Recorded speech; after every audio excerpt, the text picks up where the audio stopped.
Okay, this video is on sampling distributions, central limit theorem, as it's sometimes called. This is going to be one of the more difficult concepts for your students, although I think it's going to be one of the most important. There are lots of reasons that students struggle with this. First of all, the notation gets extremely confusing. We have subscripts of sample notation that gets a little weird for students, but just be patient and realize going in that they're probably going to struggle with this. It's hard to kind of move from normal distributions into sampling distributions because they're so similar, but again the notation is what seems to give students most problem. Transition from proportions and percentages to probability. What I like to do is as I call it, start smart. So I like to revisit an old problem as a confidence builder, motivate some confidence. As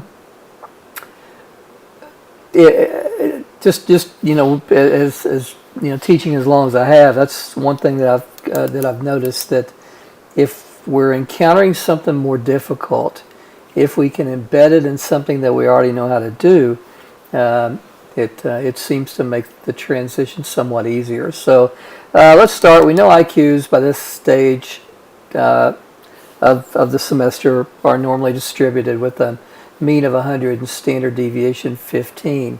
So I pose to students as a confidence builder, what percentage of IQ scores is above 92? Now, students will inevitably, when they're sitting in class and I pose this to them, they'll pick up their calculator and start punching buttons. And most of the students, let me go back to this other screen. Most of the students will do this correctly, and of course they'll asking for P, which is a percentage which begins with a P. So we use what we call the P key. So we use normal CDF.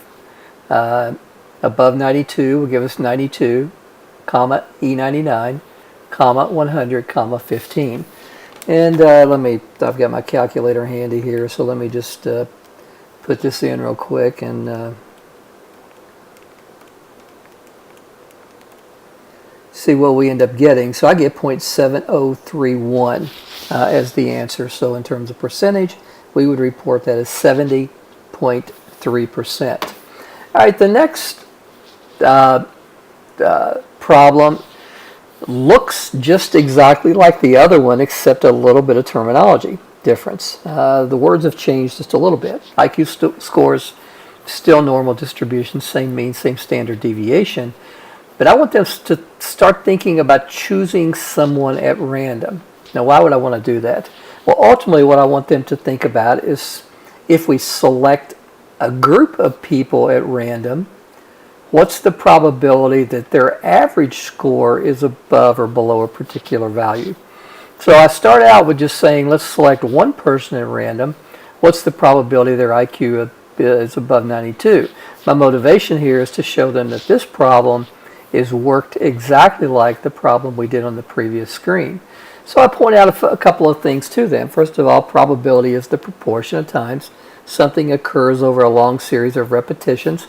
At this point, I try to get them to think about the definition of probability and the impact or the importance of saying over a long series of repetitions. What I usually do is pull a coin out of my pocket and ask them, what's the probability I flip this coin and get ahead? And of course, usually they'll give me a percentage, say 50%. And I'm like, no, I didn't ask the percentage, I asked probability. Probability answers are between 0 and 1. So they say, okay, probability is 0.5. So does that mean that if I flip this coin 10 times, that I'm always going to get 5 heads and 5 tails? Let's try it out. Well, you do it, and you just hope and pray that you don't get it where 5 and 5. But if it does, just do it again, and it's probably isn't going to happen that way.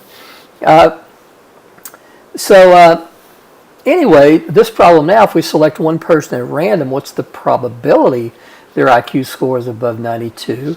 Is worked exactly like the problem that we worked on the previous slide.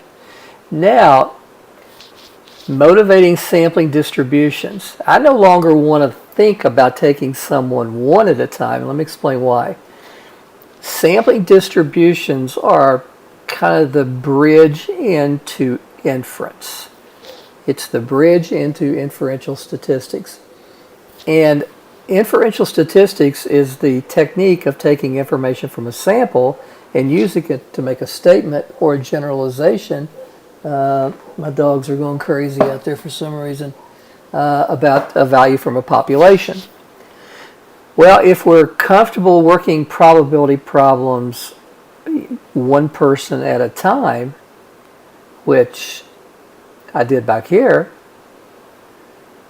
would we feel comfortable conducting a study based on the information from one person? Well, no, we wouldn't.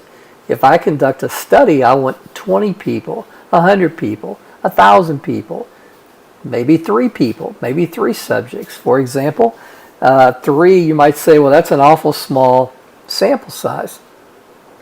And it is. But if you are, say you're an engineer for Mercedes-Benz, and they come out with some, big fancy schmancy new Mercedes-Benz that costs $140,000, and you want to run some crash analysis.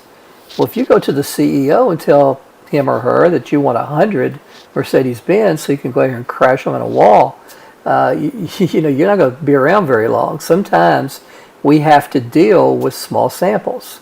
But nevertheless, we wouldn't want to conduct a study based on just one person. So we don't want to examine probability problems based on just one person. So this is the type of problem that we're kind of moving into. We're no longer looking at the the particular IQ score for a person. We're looking at the mean or the average IQ for a group of people. Now let's run this example, I'm actually, what I'm going to do is I'm going to sort of transition from this PowerPoint into another video, and I'm going to work some problems for you dealing with sampling distributions. Okay?